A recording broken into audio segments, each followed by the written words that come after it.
ভাই, গাড়ি বন্ধ করে রাখছেন কেন?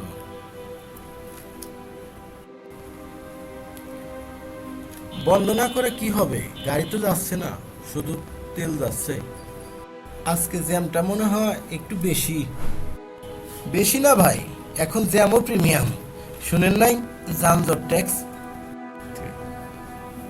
তাই নাকি? তাহলে জ্যামে দাঁড়িয়ে থাকলেও ট্যাক্স? তো আগে জ্যামে সময় নষ্ট হতো, এখন টাকা আর সময় দুটোই নষ্ট হবে। আচ্ছা, জ্যাম তো আপনি বানাননি। সেটাই তো কষ্ট। পরীক্ষায় পাশ করলো অন্যজন আর মিষ্টির বিল দিলাম আমি।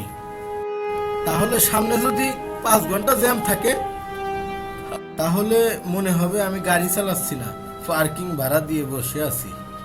আচ্ছা, এরপর কি আসতে পারে? অনেক কিছু। যেমন,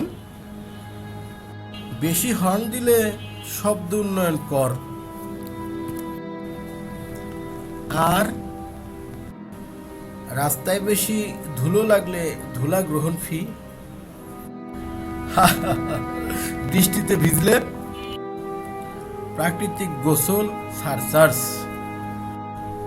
ভাই, আপনি তো দেখি পুরো অর্থনীতিবিদ। না ভাই, আমি বাঁচতে বাঁচতে গবেষক হয়ে গেছি। তাহলে সমাধান কি? রাস্তা যদি চলার মতো হয়, মানুষ ট্যাক্স দিতেই কম আপত্তি করবে। কিন্তু রাস্তা যদি না চলে, শুধু বিলই যদি চলে, তখন মানুষ তো প্রশ্ন করবেই।